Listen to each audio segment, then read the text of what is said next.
You're listening to the Movement is Medicine Show, a podcast hosted by Head to Toe Spine and Sports Therapy, a modern manual therapy practice in Edmonds, Washington. Now, let's get into the show. What's up, everybody, and welcome to the show. How you doing? Doing good. Great. Awesome. Oh, yeah. We got a full house full of really smart, good-looking people talking about what smart, good-looking people like to do, which is to CrossFit, specifically the CrossFit Open. What do you guys think? Well, the CrossFit Open is coming up. We definitely had a little bit of a change in the schedule for the CrossFit Open, which is, not throwing people for a loop, but it's definitely a really big difference where it used to be in late February, early into March, and now we have it in October. The whole season's kind of changing a bit. The whole game season, how you qualify for the games.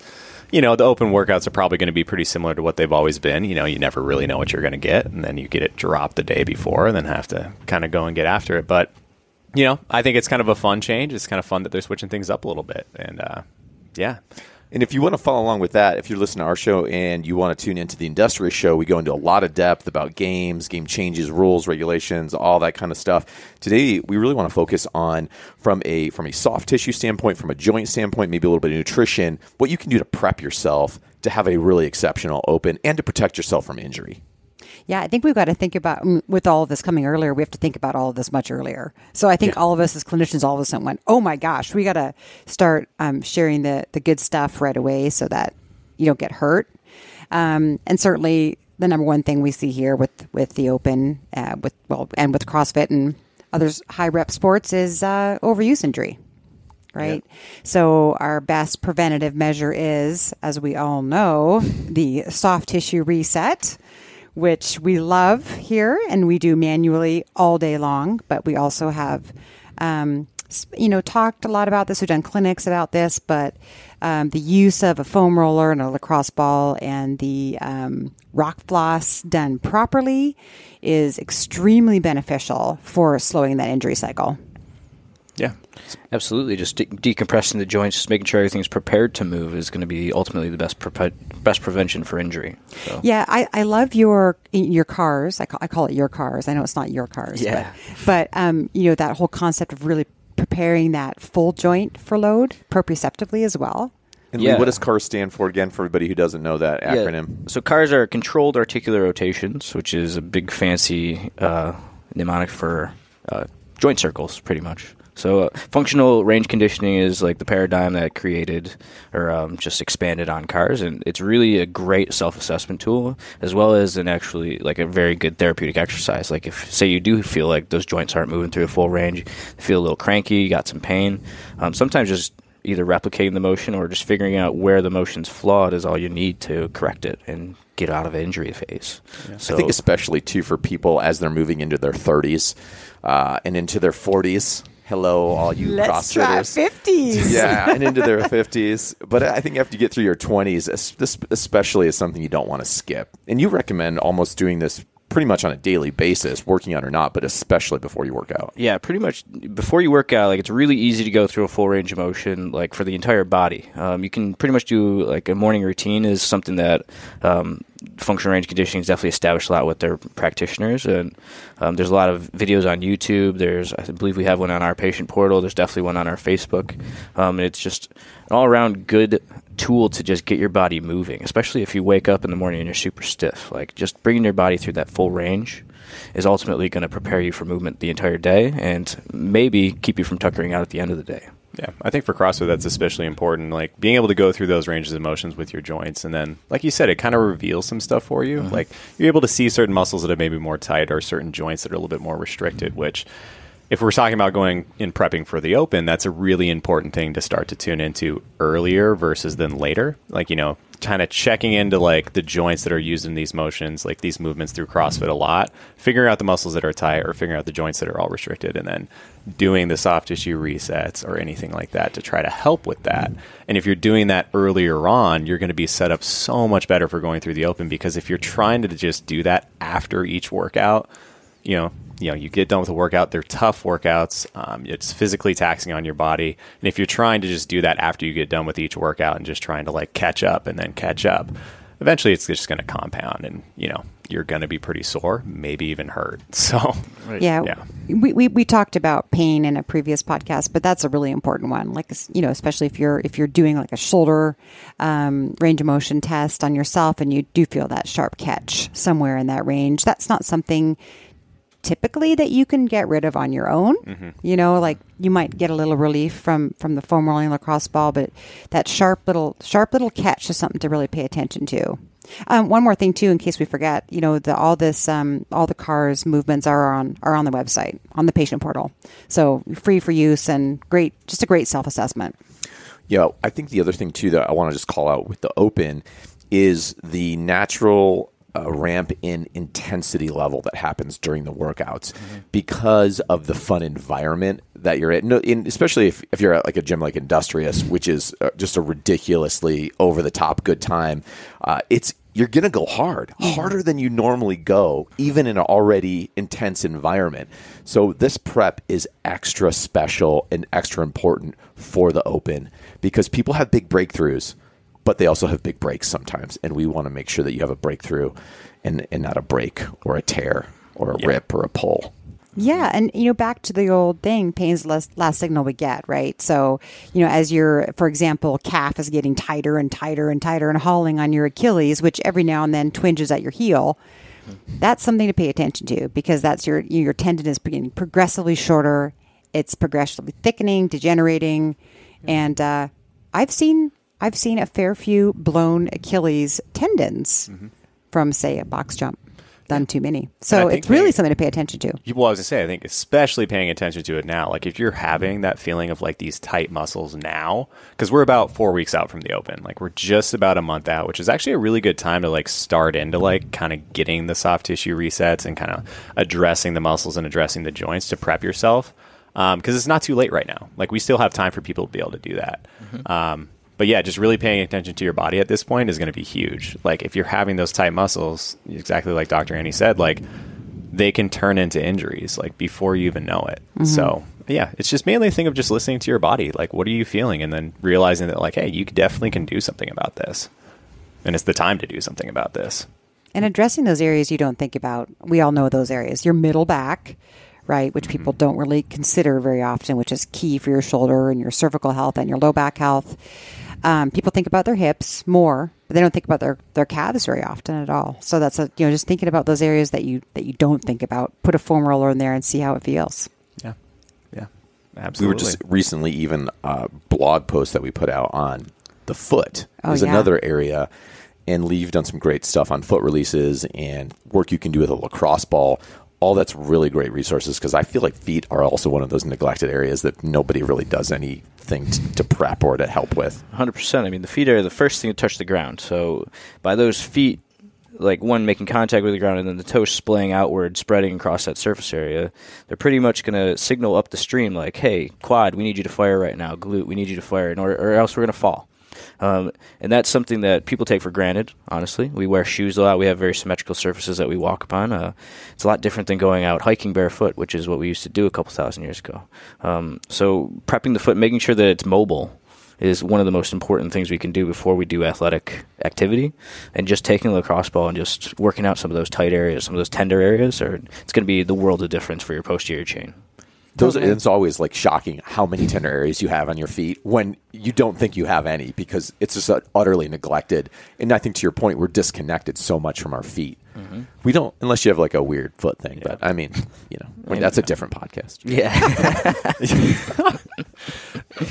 And I gotta say, CrossFit, you are using your feet all the time. So yeah, neglecting that area. I mean, that can definitely lead to some injuries. I mean, there's a lot of high impact with CrossFit. You got the box jumps, you got jump rope, you got not even just jumping rope, it's the double under. Which for sure will be in the Open. There's always a crazy double under workout. Absolutely. So that's a guaranteed calves and foot. Some of the biggest things I see with the Opens in the past have been the double under heavy ones and the pull-up heavy ones where you have to jump up to the bar. So it's like that jumping and landing phase has been absolutely the biggest, I think, detriment to CrossFit athletes in the past couple Opens. So something to pay attention to for sure. There are definitely movements that, are always going to show up. And like exactly like you said, those two, especially for like looking at the feet and the ankles and everything like that. But even moving up the body, there's always going to be a workout with like chest bar or some sort of muscle up. So in terms of prepping your lats and your shoulders to get ready for that, because it's going to be high volume. Like, it's going to be high volume. And just like, you said earlier, people are going to be pushing themselves really hard to try to do things that are not normally doing in the gym. So making sure that area is prepped is really important. You know that you're going to have some sort of squatting, lifting, and thrusters. We know there's going to be thrusters in the open. So making sure that you're working on that thoracic mobility, as well as same thing, lat mobility and kind of shoulder mobility together, is going to ensure that you can be in a better position for those workouts. Because let's be honest, if you're in the gym for a CrossFit Open workout, and you're trying to get a good time, like you said, you're going to be pushing yourself hard, there's going to be a tendency for your form to start to fail at a certain point in time, right? Because you're trying to push yourself harder than you have before. Prepping yourself in in a really good way to kind of get ready for those workouts takes out a little bit more of that risk for when that form might start to fail, right? Because you've already prepped your body for that, prepped the muscles, and they're ready. So maybe if the form fails a little bit, now I guarantee you, if you do that prep, your form is going to stay better overall in general. But then more so if it does start to fail a little bit as you fatigue, which is going to happen as your muscles fatigue, then you're going to be in a lot better spot than if you didn't do anything in the first place. Right. It's something that's definitely going to make those muscles fatigue, just to go off what you were just saying, especially the lats are when they're shortened. Yeah. If the lats aren't at their length potential, like you can't even raise your arm over your head to get to the pull-up. Mm-hmm. You're just kind of hanging in space. That lat's going to get taxed even more so than it is because you're not even using part of it. And then ultimately you're going to have either a failure or some sort of pain come upon.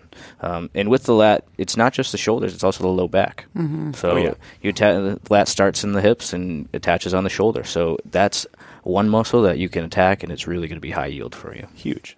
Now, let's talk a little bit about training volume, recovery, kind of some of the stress of these workouts, because most people aren't going after the open in a professional athletic capacity where they're looking to peak and they're being very intentional with their training volume. So they're, if you're a games athlete and this is like one of your big qualifications, yes. But for the rest of us, we're in the gym doing our regular workouts.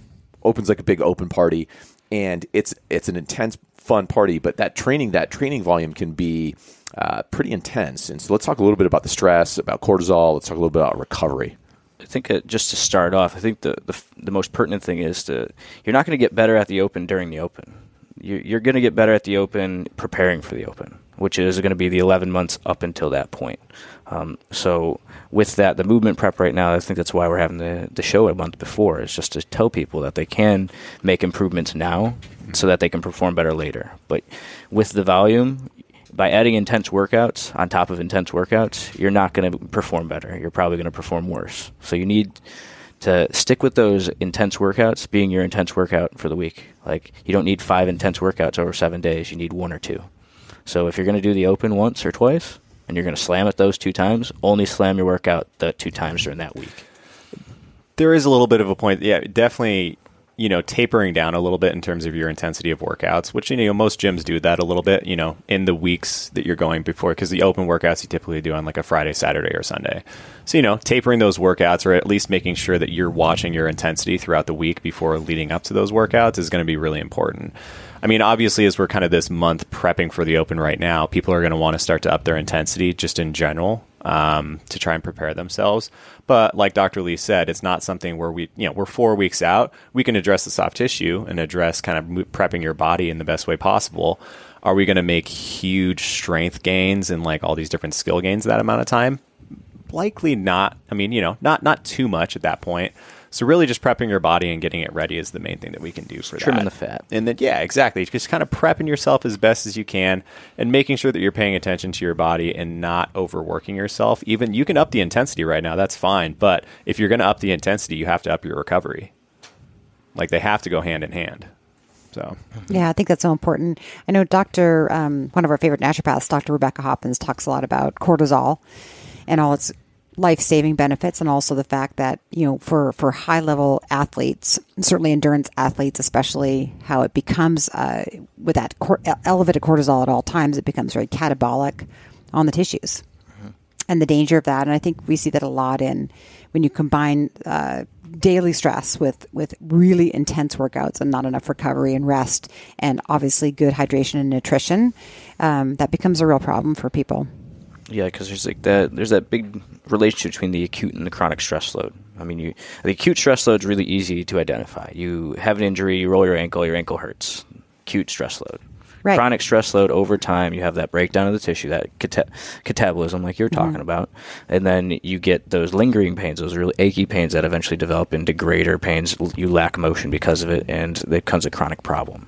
So just off of that, like, listen to your body.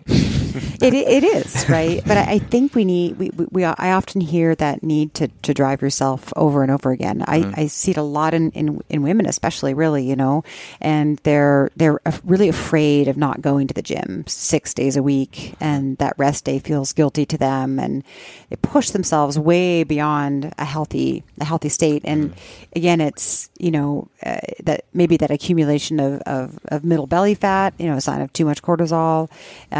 Just they're not recovering. They never feel great. They're hurt all the time, achy all the time. They're not losing weight anymore. Not Seeing the results. Yeah, exactly. Not seeing the results, and it's just a sign it's too much for your body. Too much, yeah, for sure. And I mean, being a person that does CrossFit, frequently at CrossFit Industrious, there is kind of a culture with CrossFit to kind of push yourself really hard all the time. I mean, when you're in there, you're kind of, competing in a sense against mainly yourself, hopefully mainly competing against yourself, but you're competing a little bit against other people. And there is a tendency within the CrossFit community, the CrossFit culture, to like go really hard in workouts and work out a lot, like, 6-7 days a week, like almost like maybe take a rest day I know people that take rest days every like 10 days or like maybe every like 9 days or something like that.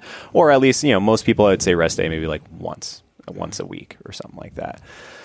Which, that's just kind of part of the culture, and I think it's good to understand that, but it's also good to understand that if you're doing that, just make sure you're taking the appropriate steps to recover, like we talked about, getting enough sleep, hydrating, and getting a lot of good whole foods in your diet, making sure that you're eating enough carbohydrates to fuel your body because you're going to be utilizing those in those intense workouts. Making sure that those are good carbohydrates that you're getting in, making sure that you're getting enough of good healthy fats, and just all these basic things. They are basic things, but if you're not staying conscious about them, then they might just go by the wayside, and you're not going to focus on that. And then you're going to start to feel worse. Your strength gains are going to start to go down. Weight loss might start to plateau, and you don't realize that it's not a matter of doing more at that point. It's a matter of doing less. Right. Yeah. So. And just off of that, like the recovery aspect, in my experience with rugby, I mean, that's the main thing is like rugby and professional football. You have to play on Saturday and then be ready to play next Saturday. It's not really, you don't have much time. You don't have much room for error. So with that, you have to find different stresses that are going to actually be like a good stress, a eustress. With that, like the most major thing on top of like nutrition and sleep and hydration is going to be getting in the pool and decompressing the joints. With our rugby players that work with us, we try to get them in the pool anywhere from 2 to 5 times a week just because it's going to decompress the joints. You're a sixth of your body weight in water. And when you're in water, the water is a similar density to the inflammation in your body. So you will mobilize that inflammation just by moving around in space. Do you have them swim in the pool? Or they can swim. They can just horse around in the shallow end, push each other around. It's really just about getting in the pool and being in like essentially an anti-gravity environment where you're not getting pulled into the ground, you're not compressing the joints, things are freely flowing, and you're there for maybe 20, 30 minutes. It's just a completely opposite stress as to what you're used to dealing with as in rugby and contact sports. And CrossFit's a little bit similar with that. You're dealing with a lot of joint compression because of the nature of the lifts, putting weight over your head, trying to pull yourself up to a height. Those are naturally compressive movements, and it's not necessarily that those movements are bad as much as the fact that if we are imbalanced with our stimuli, we're only doing compressive movements, eventually our joints are going to be compressed. So getting those different types of stimuli in for recovery are massive. And like I said, like what about the hot tub? Hot tub's fine. Yeah, I mean, realistically, like being in water in general is good for you. Salt water is going to be better than a chlorinated water. Obviously, it feels better on your skin. You feel better when you get out of it, and it's not crazy. It's just because the salt is actually agreeing with your body. What about Epsom salt bath? Epsom salt's even more like that's high amounts of magnesium. And magnesium, your muscles love magnesium. They're going to heal at a faster rate when they have readily available magnesium. So pool, hot tub, Epsom salt baths.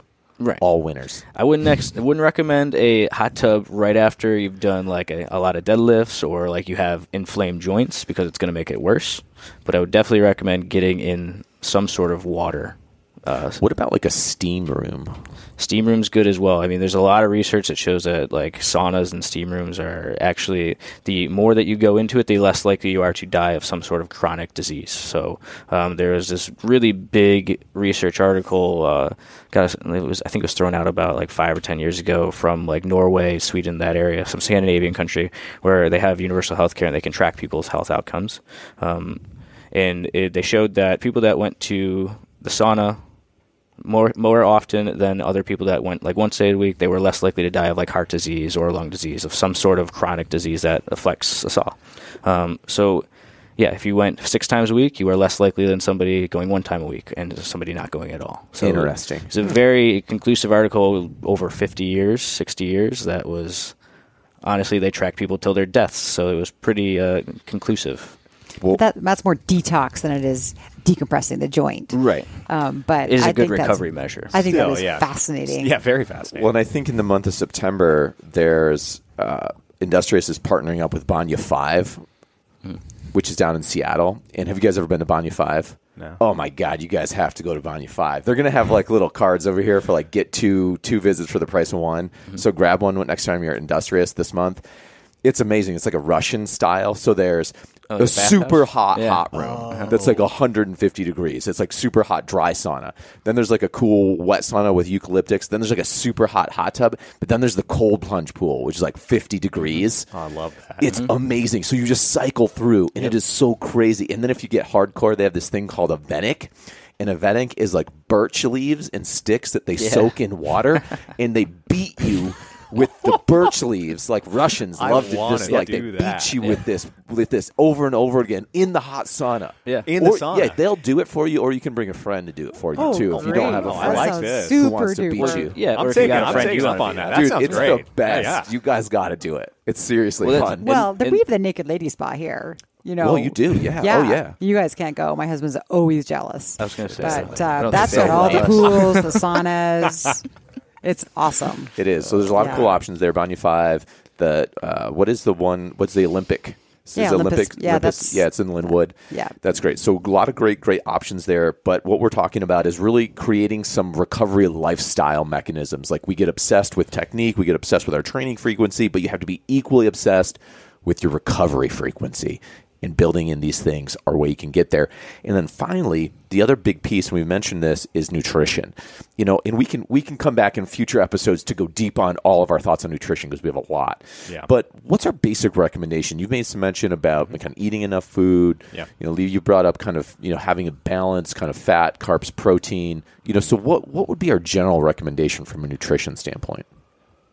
I mean, honestly, yeah, I kind of touched on that a little bit earlier, but just really briefly, you know, eating enough food is the biggest thing. You know, if you're feeling super fatigued in your workouts or out throughout the rest of the day after you work out, let's say you work out in the morning, or just in general, if you're feeling more fatigue and just you're not feeling as great in your workouts, chances are you're probably not taking in enough nutrients to fuel the type of working out that you're doing. So, like we touched on before, you know, making sure that you are eating good sources of protein and enough protein. Depending on your body size and like what your goals are, that can change a little bit.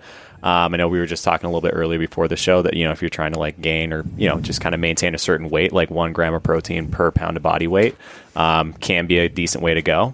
Sometimes that's too much for people though. So you kind of have to pay attention to your body that way.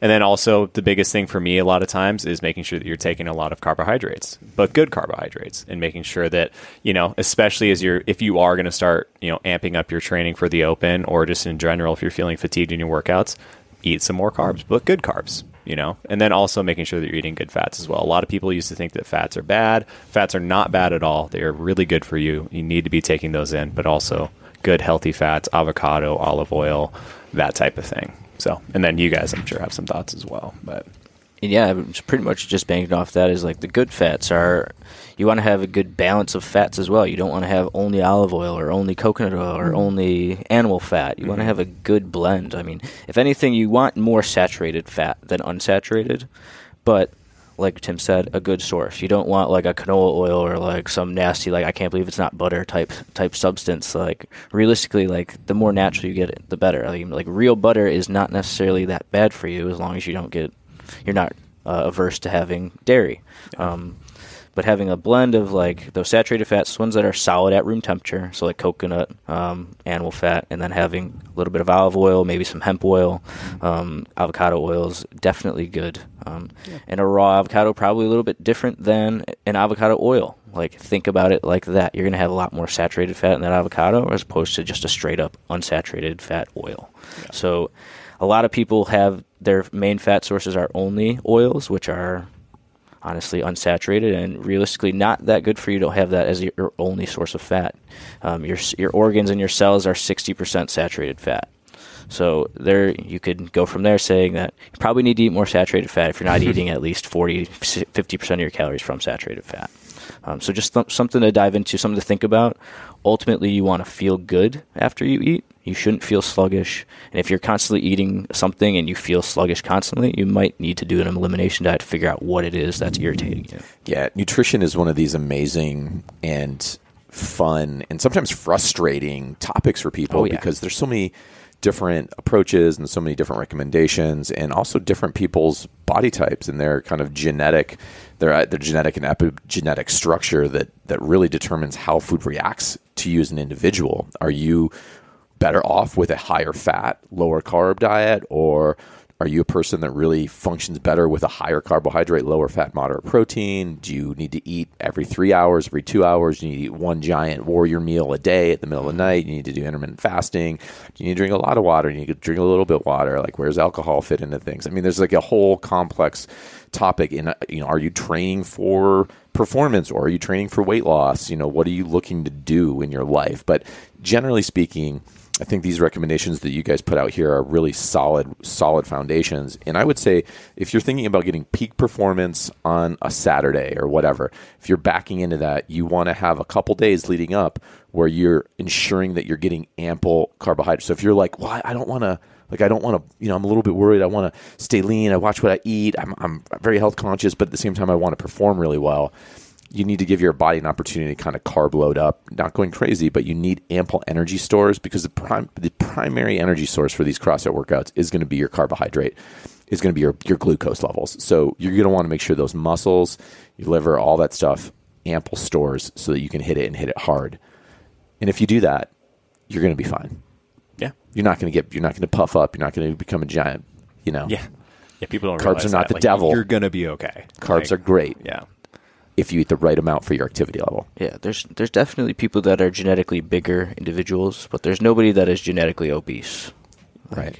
There's probably something irritating you if you are getting to that level. That's right, and that's our friends over at Sage, man. Get over there, get a food allergy test done. They'll have you do. There's also like the poop kit, which is pretty, next if you really level. Want to go next level? Yeah, Absolutely. Gonna go next level. I'm gonna go there. Poop kit if you're really worried Get about after it. it. But they can just do the blood test too, Just which blood, or elimination. which is also simple great. Elimination diets, detox diets. So there you have it. Those are our tips and tricks. And we'll probably revisit this as we get into the open. Tons of great resources. Lee, are you planning, and Tim, are you guys planning on doing some open prep videos this year? Yeah, we'll definitely planning on doing some videos, and especially as especially like more specific towards the movements that we know have been in the open classically, and then kind of how to get yourself prepped for that, and then just also getting yourself prepped on a weekly basis. Yeah. Yep. Great. So Opens will release on Thursday. You'll be looking for our prep videos that'll go out probably that next day on Friday to give you some additional tips and tricks around those specific movements. There's all kinds of great resources in our patient portal on our Facebook page, on our YouTube page. But the patient portal is a great place to get in there. We have CrossFit specific stuff so you can get up to speed on what you should be doing leading up to the Open, because these next 4 or 5 weeks are absolutely critical weeks for you to get in the tip-top shape and from a joint and tissue standpoint so you can go in and hit it really hard. Absolutely. All right. We love you. We'll talk with you next time. Until then, remember, movement is the best medicine. Thanks, everybody.